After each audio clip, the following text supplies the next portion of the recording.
pela primeira vez que estou vindo nessa igreja ou qualquer outra igreja aqui na cidade de Primavera do Leste. Já passei 2 vezes. A primeira vez foi na beira do Rio das Mortes, onde havia um acampamento de desbravadores aqui da cidade, e a segunda vez eu acompanhei um grupo de estudantes de odontologia, e nós fomos nos Índios, ali em Paranatinga, para frente de Paranatinga, e não havia vindo mais para cá. Eu estive esses tempos atrás em Campo Verde, uma programação especial ali no sábado e no domingo. Como estou tendo esse privilégio aqui, eu agradeço pela oportunidade. Eu acredito que em breve, já conversei com o pastor, precisando, né? Eu não estou tão longe e vai ser um prazer estar aqui com vocês. E hoje é um tema diferente do que nós já estudamos, o grande conflito.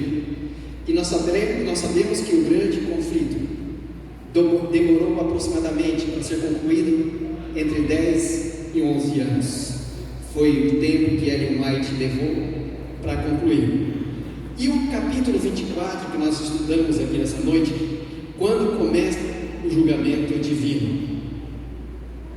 Quando que começou este julgamento? E nós sabemos que um dia nós teremos que comparecer ante o tribunal de Deus. O que Cristo está realizando agora neste momento? O maior período profético que a Bíblia menciona, Daniel 8,14, das 2.300 tardes e manhãs, onde o santuário seria purificado, começou com o decreto do rei Artaxerxes, no ano 454 antes de Jesus, percorreu o fim do Velho Testamento, adentrou o Novo Testamento e culminou exatamente no dia 22 de outubro de 1844.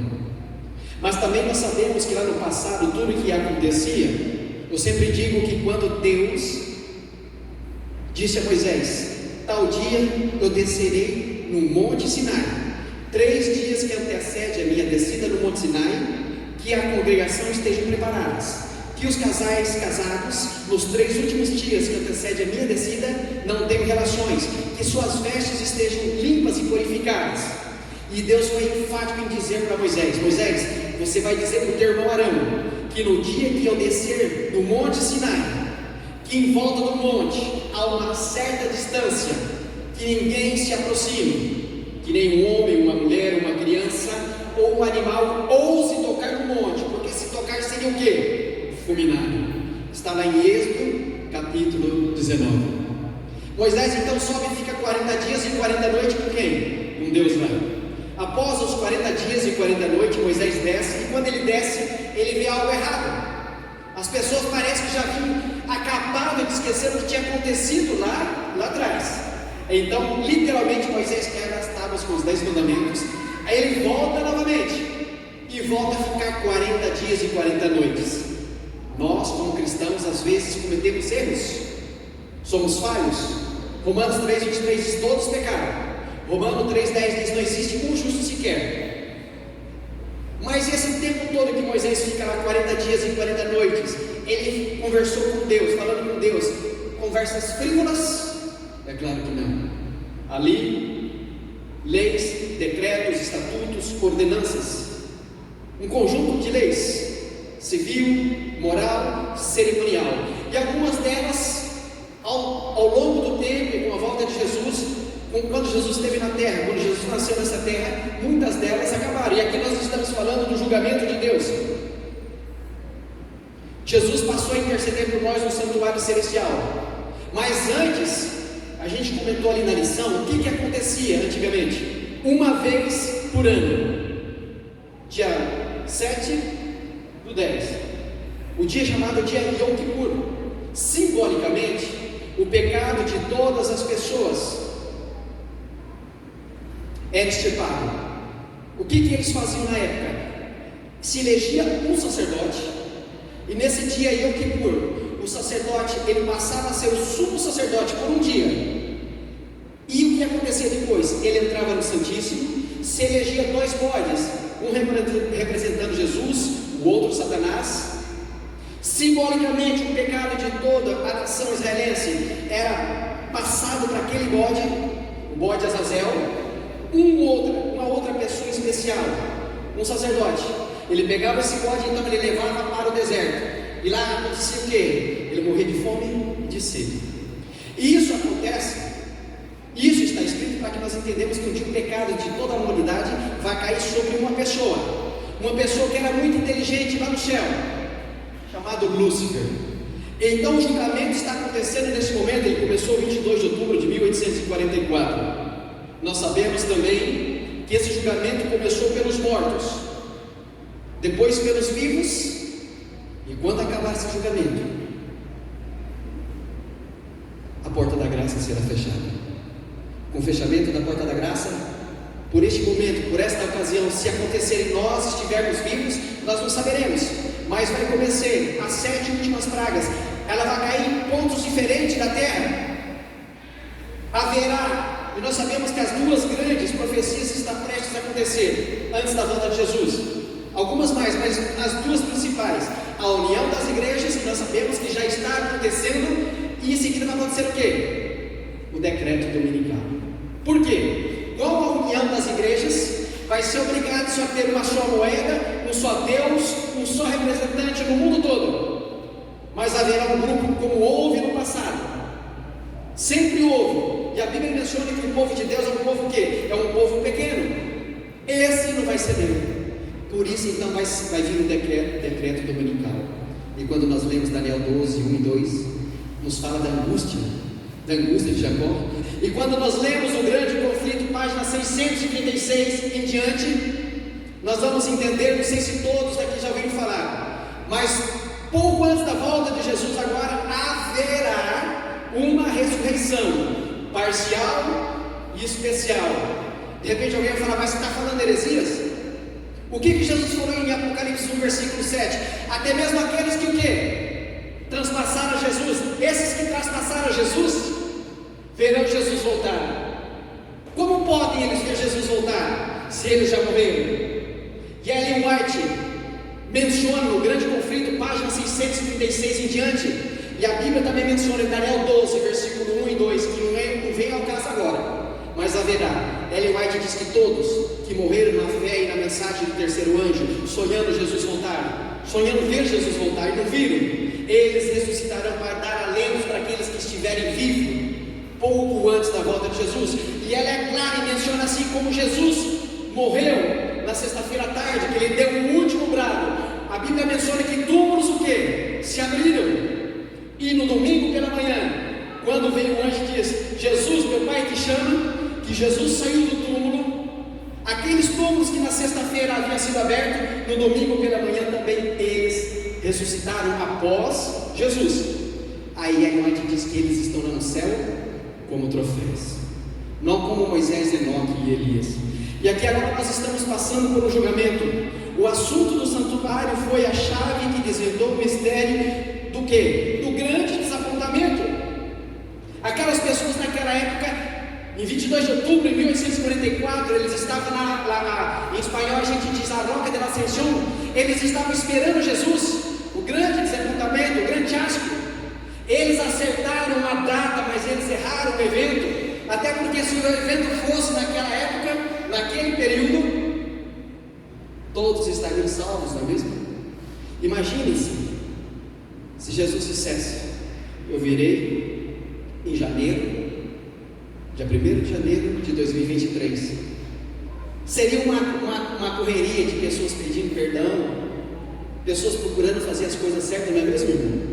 É por isso que Jesus disse, quando os discípulos perguntaram: quando será a sua vinda, Senhor? Ele disse: não compete a mim, somente o Pai.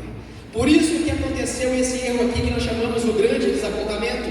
E Ellen White também menciona que após Guilherme Mille descansaram no túmulo dele até hoje, e até a volta de Jesus, ali 24 horas por dia, ao que ali um anjo de prontidão. Muitas pessoas vão visitar, eles querem estar ali. O pastor Pedro, um amigo meu que estudou teologia comigo, também não é pastor porque ele é um ano mais velho que eu não pude, ele também não pôde. Hoje ele está em Florianópolis, ali na Pedra Branca, ele e a esposa, terminando medicina. Ei, se era médico, pastor, missionário, um casal, o pastor Pedro, a irmã Keila, pessoas que eu aprendi a admirar, que eles são de Vargem Grande, tremendas pessoas, e Deus vai usá-los.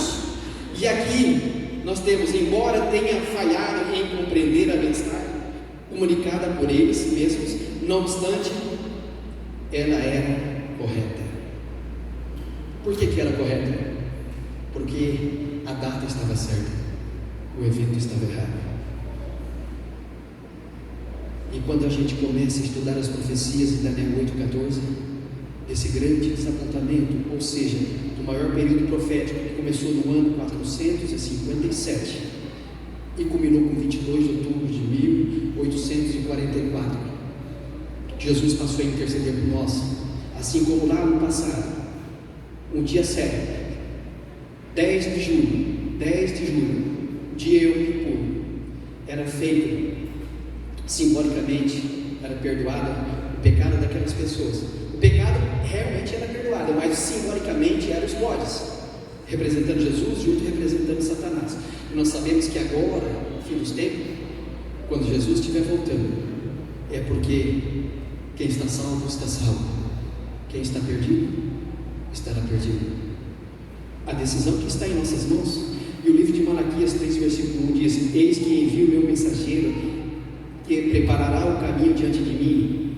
De repente virá o seu templo, o Senhor, a quem vós buscais, o anjo da aliança, a quem vós desejais, eis que ele vem, diz o Senhor dos Exércitos. A gente começa a estudar esses profetas do Velho Testamento, eles já falavam sobre isso, e o irmão mencionou sobre eis que o noivo vem, não é mesmo? A vinda de Cristo como sumo sacerdote ao lugar santíssimo para a purificação do santuário, que é Daniel 8, versículo 14, a vinda do homem ao ancião de dias, que é Daniel 7, versículo 13, e a vinda do Senhor no seu tempo, Malaquias 2, versículo 1, são os mesmos eventos. Para a gente não delongar muito mais, houve um período da história desse planeta que Deus deu uma missão para Noé: construir uma arca. O mundo seria destruído, porque a maldade daquelas pessoas havia subido até Deus. Não é assim que a Bíblia nos diz? Mas Deus desejava salvar muitas pessoas, mas Deus sabia que poucos se salvariam, porque a Bíblia menciona em lugares diferentes. Por exemplo, há uma porta estreita, um caminho estreito que conduz para a salvação, e são o quê? Poucos os que passam por ela. Mas existe uma porta larga, um caminho largo que conduz para a perdição, e são o quê? Muitos os que passam por ela. E tem versículos em especial na Bíblia que mencionam que o povo de Deus é um povo pequeno. Mas para que eu possa terminar, desculpa pelo tempo, eu digo aqui para vocês: a conversão tira o cristão do mundo, a santificação tira o mundo do cristão, a justificação é a obra de um momento, a santificação é a obra de toda a vida, e a glorificação é a obra da eternidade. E é isso que nós precisamos ter. E agora já está passando do momento da nossa igreja. A nossa igreja precisa urgente reavivamento e reforma. Reavivamento sem reforma é sentimentalismo. Reforma sem reavivamento é legalismo. Agora, reavivamento e reforma preparam o povo para a vinda de Jesus. E eu concluo com 1 de Pedro 2, versículo 9. Nós conhecemos bem, mas eu vou ler. Porém, Jesus nos está dizendo: vós sois geração eleita, sacerdócio real, nação santa, povo de propriedade exclusiva de Deus, cujo propósito é proclamar a grandeza daquele que vos convocou das trevas para a sua maravilhosa o quê? Maravilhosa luz. Porém, vós sois gerações eleitas, sacerdócio real, nação santa, povo de propriedade exclusiva de Deus, cujo propósito é proclamar a grandeza daquele que vos convocou das trevas para a maravilhosa luz. Quantos anos que você está dentro da igreja? Nós estamos estudando aqui o capítulo 24 e nos fala de algo muito especial. Aqui vem dizendo: quando começou o julgamento de Deus, Deus saiu do santo, passou para o Santíssimo Celestial. Começou julgamentos pelos mortos, passando pelos vivos, e depois a volta de Jesus. Quantos anos eu estou dentro da igreja? Quantos anos eu estou ouvindo pregadores diante desta igreja, ou em outras igrejas adventistas que eu frequentei? Talvez eu tenha mudado de cidade. Pregadores, pastores, anciãs, diáconos, diaconisas, obreiros normal, pregando, propagando a mensagem de Deus, arautos do Evangelho. Quantos anos eu estou ouvindo estas pessoas? Jesus virá, assim como no dia de Noé. Eles casavam, eles se davam em casamentos, eles construíam, e a Bíblia diz que agora a vinda do Filho do Homem será como nos dias de Noé. Noé construiu aquele imenso barco, choveu tanto que na época não havia tantas montanhas. Depois Ellen White menciona que após o dilúvio que surgiu essas montanhas enormes, eram simples relevos, não havia chovido na face da terra, mas passou a chover. Choveu tanto que a mais alta árvore que havia na face da terra, hoje talvez seria sequoias, que tem nos Estados Unidos, 7 palmos acima dela, não sobrou nada. Eles ficaram mais de 1 ano dentro da arca. E quando então a porta é aberta, estava ali Noé, a esposa, os 3 filhos e as 3 noras. 8 pessoas era o que existia nesse planeta Terra na época. Nos dias de Ló, foram destruídos Sodoma e Gomorra e as cidades ao redor. Judas fala, mas foram no total de 13 cidades, porque a maldade deles já havia subido até Deus, e Deus julgou. Por que Deus fez isso? Tem pessoas que dizem: se Deus é bom, se Deus é amor, por que Ele mandou matar? O Dr. Rodrigo Silva, ele fez um sermão, você vai encontrar na internet, porque Deus mandou matar. E quando você começa a estudar, então você vai entender. Se naquela época Deus destruiu porque já estava terrível, a maldade já havia chegado até Deus, e se essas pessoas vivessem até hoje já não haveria ninguém mais dentro das igrejas adorando a Deus. Mas Deus precisava que a mensagem fosse levada. Deus tem um tempo exato para vir. Quando nós observamos agora o que está acontecendo no planeta ao redor, pai contra filho, filhos contra pai, o amor entre as pessoas não existe mais. As pessoas já não querem saber da igreja.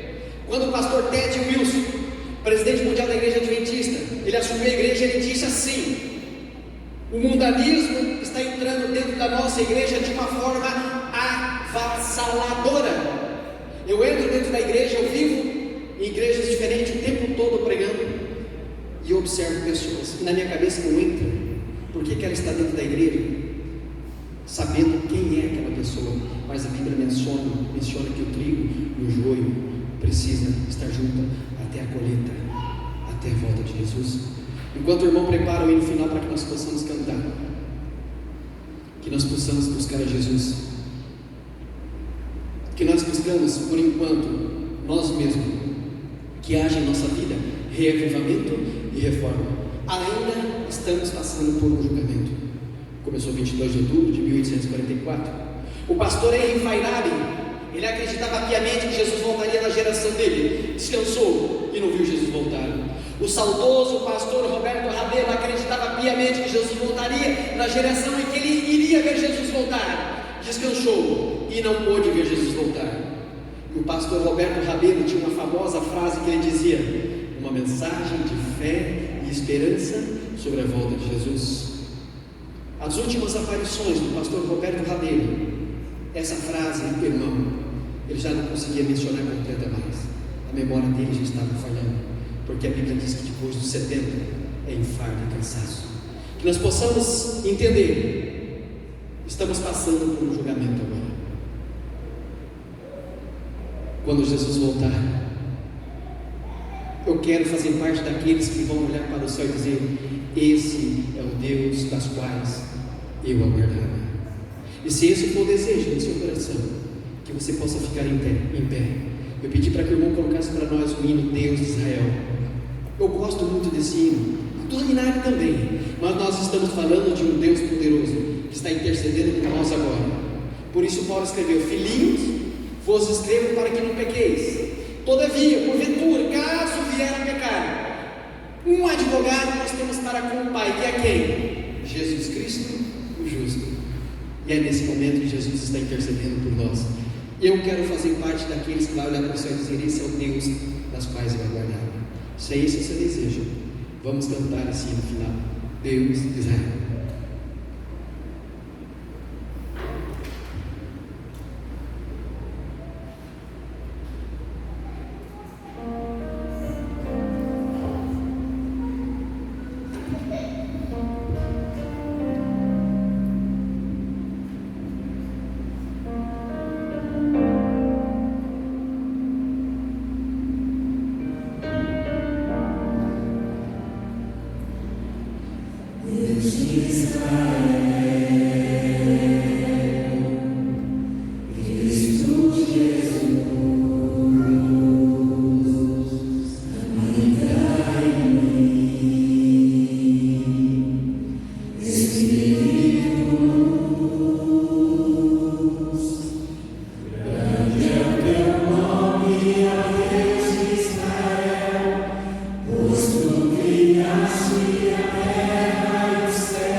Obrigado, Senhor, por permitir que nesta noite de quarta-feira pudéssemos estar aqui em Teu Santo Templo e juntos louvarmos e agradecer o Teu Santo Nome.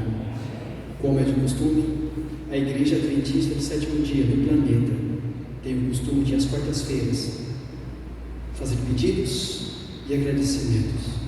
A Bíblia nos menciona, a Bíblia nos ensina que o Senhor sabe até quantos fios de cabelos nós temos em nossas cabeças.